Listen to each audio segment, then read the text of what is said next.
Hi, I'm Ray. Welcome to another podcast episode. So what's this one all about? Your emails. What's that mean? This idea came from Terry from Sheffield. Hello, Terry. Nice to hear from you. Terry said that I must get a lot of feedback from people, emails and all sorts of feedback. That is true. And he said, can we hear what some people say? If it reminds them, for example, of their youth, something about marriage, reminds them of their marriage. Great idea, Terry. So what I've done, I've printed out a load of emails, and I've got a lot of them in front of me here on the desk, in the studio, of course, the professional studio. Okay, let's have a look at the first email, see what we've got.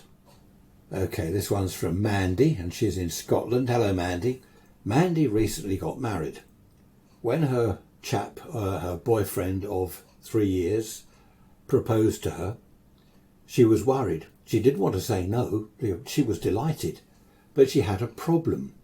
A problem that she looked at it as a problem and she hadn't told him. And she said, give me a little bit of time to think about it. He was confused because he had thought they were getting on so well that marriage was inevitable. As the days went by, Mandy chatted to some of her close friends and asked them what she should do. I'll tell you what her problem was in a minute. They suggested that she tell her chap straight away. Don't hesitate, you've got to go and tell him what the situation is. She met him, they went out for a meal, and he again said, will you marry me? She said, yes, but there's a problem. This will be my 5th marriage. Can you believe that? Mandy, 5 marriages, how do you do it? When I read the email, I couldn't believe it myself. Her 5th marriage. Of course, she thought that she was going to put the chap off. He might think, good grief, 5 marriages? No, forget that. I'm not going to be your 5th husband. Apparently he laughed and she wondered what was funny. He said, you've got no worries there. I had the same worry. This is going to be my 5th marriage. That's amazing, isn't it? Both of them married 4 times previously. I couldn't believe it. Mandy says she couldn't believe it when he came out with that. She'd worried and worried for several days what he would say, when she said, look, you're going to be my 5th husband. Would he say, what have you done with the others? Have you killed them all off and got the insurance money? No, she hadn't killed any husbands. I better add that. No deaths going on there. Great stuff. So how about that? 5 marriages. Do you know, it often takes a few marriages, I think, to find the right person. Look at the first marriage as a bit of a test. Let's have a trial run, get married. And, that didn't work. Now try again. And in Mandy's case, when you get to the 5th marriage, it works. 5. Anyway, let's move on from Mandy's 5 marriages. Can anyone beat that? Has anyone done 6 or more? Email me, please. I'll give you the email address. It's raysrants@protonmail.com. Okay, Rays Rants, Rays Rants, Rays Rants, all one word, at protonmail.com. Okay, let's have a look at another email. Right, this one's from Sally from Shropshire. Hello, Sally. Welcome to you. Thanks for your email. This is working from home. Now, this is a very lengthy email. In fact, Sally's almost written a book, so I'm not going to be able to read the whole thing. But Sally, 10 years ago, started working from home. She began her own business. Now, she listened to the Working From Home podcast, and she said that she says here, I had to email you to tell you my disastrous experience of working from home. Now, this is quite a long story, so I'm going to try and keep it short if I can, so I can fit in other emails. After a few years of working from home, successfully building up her business, a friend of Sally's who lived just down the road, don't think she mentioned her name, she had a baby and she had maternity leave. And when she was settled down, the baby was a few months old, she visited Sally and she popped round, had coffee and a chat, and that was fine. Sally didn't mind taking an hour off work. Following day, her friend came round again. And again and again. And this happened every week, 2 or 3 times a week. In the end, it was every day. And Sally said, look, I've got to work. I can't spend too much time. Come in, have a coffee. I can't spend too much time though chatting because I'm really busy. And her friend was, oh, the baby this and the baby that. Oh, look, it's feeding time, and she fed the baby. And then the baby's crying, oh, the baby's tired. Now, this was Sally's best friend. She didn't want to be rude to her or fall out, but she had to somehow make her understand that this was her working environment. She couldn't really take an hour or more. I think she said somewhere in her email, 2.5 hours one morning, her friend was there, and she didn't know what to do. So her answer was, or part of the answer, the beginning of the answer, was to not answer the door. Now, luckily, Sally worked at the back of the house. That's where her office was, so she couldn't be seen through the window. The first time she didn't answer the door, her friend went away, came back half an hour later. Sally didn't answer. Half an hour later, she rang the doorbell, it says here, 5 times over that morning, during the morning. 5 times. Eventually, Sally answered the door. Her friend said, oh, where have you been? I've been ringing the bell. I'm reading all this on the email. I thought you were ill or something.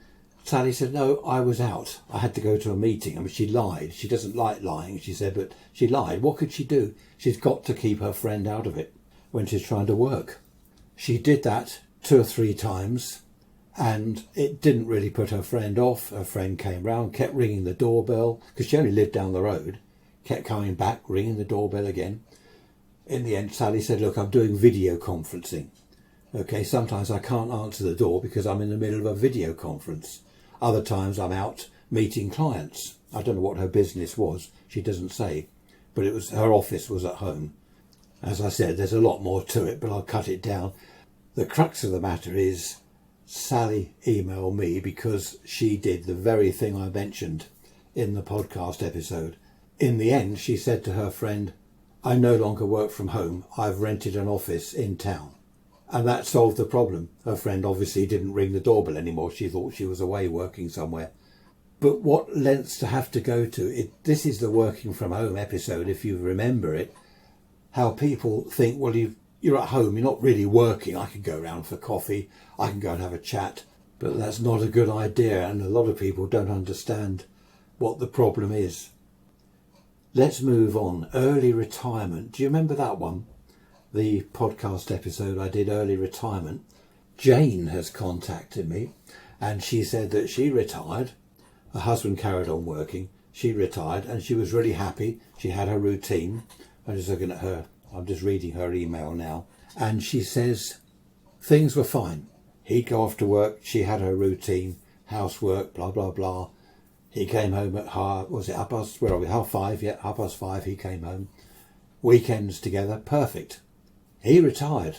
And she said that, her word here, it was abysmal. She says it was absolutely abysmal. He was interfering. He was trying to help. Oh, I'll do that. She's vacuuming. I'll do the vacuuming. No, it's all right. I've got my routine.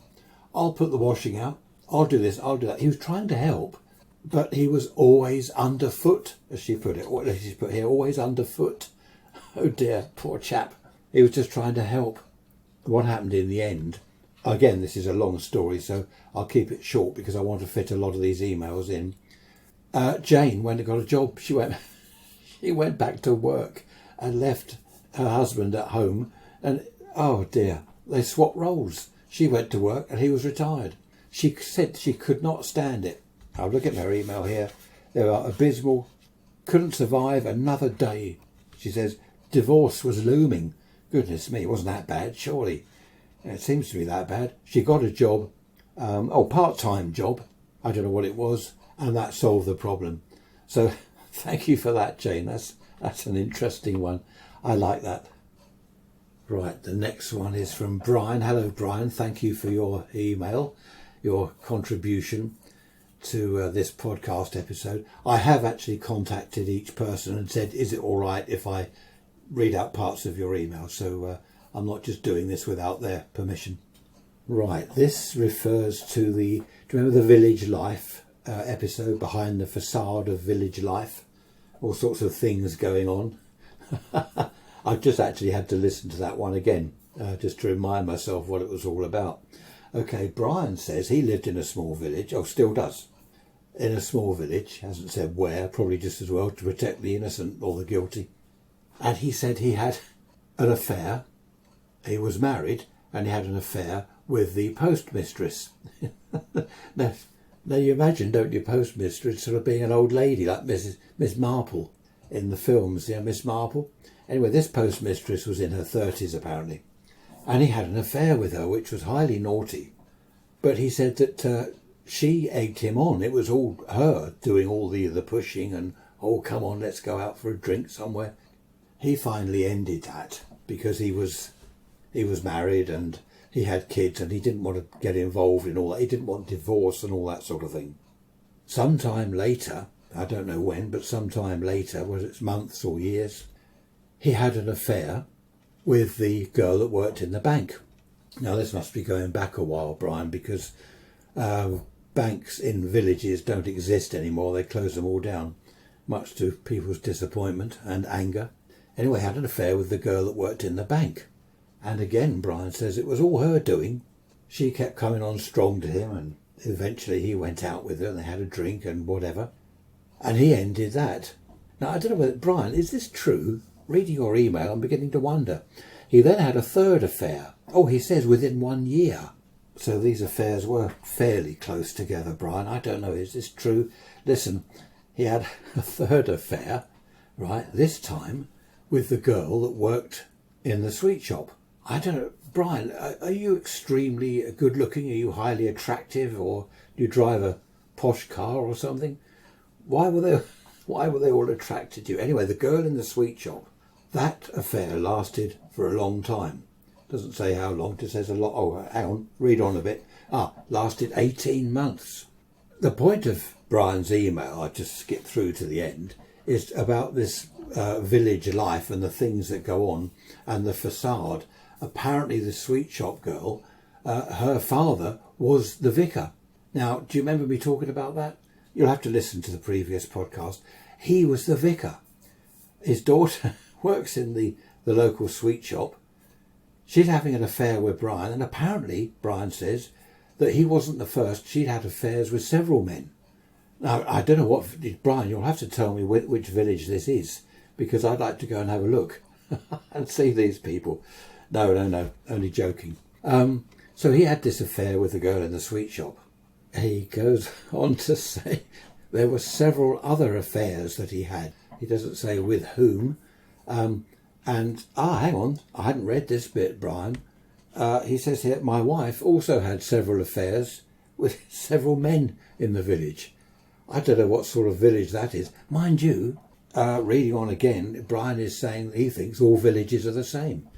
Well, I must admit, Brian, the village I lived in was a little bit, raunchy, risque, the things that were going on.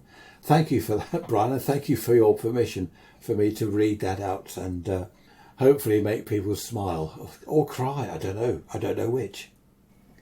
This one is from Deborah in the US. She doesn't say where, just US. Now, Deborah, when you first emailed me with your complaints, I must admit I laughed, but I did email you back. Now, what I'll do, let me tell you what her email said. Your podcasts entice people to bunk off school, to commit adultery, and to get drunk. That's how the email started. And do you remember that, Deborah? Of course you do. That's how her email started. And she said, you talk rubbish. You don't know what you're talking about. I'm just getting bits from the email here. You talk, I can't mention that. Whoops, I nearly said that. A lot of this, Deborah, I can't actually read out because of your flowery language. Anyway, I contacted Deborah and I said to you, could I quote some of your email on this podcast?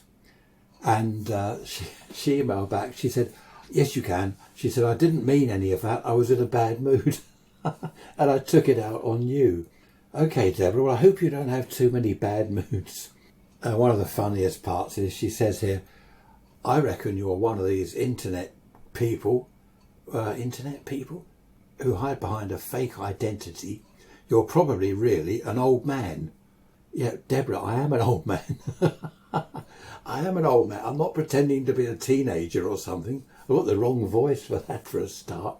How can I be a teenager and remember things from the 1950s and 60s? No, I am an old, I like that. You're probably really an old man. Okay, Deborah, we'll leave it there. There are other bits of the email, but as I said, I can't read those out because I'll probably get arrested. There's another strange one, or odd one here. I couldn't contact this chap, so I won't mention a name. He said, your recollections of the 1960s pub and the nightclubs is complete nonsense. His words, not mine. Complete nonsense. It was nothing like that. Now, I thought that a bit odd. I didn't know why he would start off his email like that. And I wondered where I'd gone wrong. As far as I was concerned, I'd remembered everything as it was. He says, girls didn't wear miniskirts. Right, I don't know where this chap lived, but it certainly wasn't in the UK, because the girls very much did wear miniskirts. Because I remember, because I looked. And he goes on to say, they didn't have DJs in nightclubs. Well, they did. Oh, pirate radio. Do you remember I did a few podcast episodes about pirate radio, that sort of thing, DJing on a pirate radio station? He says pirate radio in the UK, oh, he's mentioned the UK, didn't exist. It was conspiracy, what's this? It was the government. It was the UK government setting up radio stations around the country. But I can't read any more of this. He ends here by saying, I think you need therapy. Well, thank you for that. As I say, I won't mention his name, but thank you very much. Right, let's move on to the next email. Right, this one's funny. I can relate to this because I have grandchildren, granddaughters. This is Jackie. Hello, Jackie.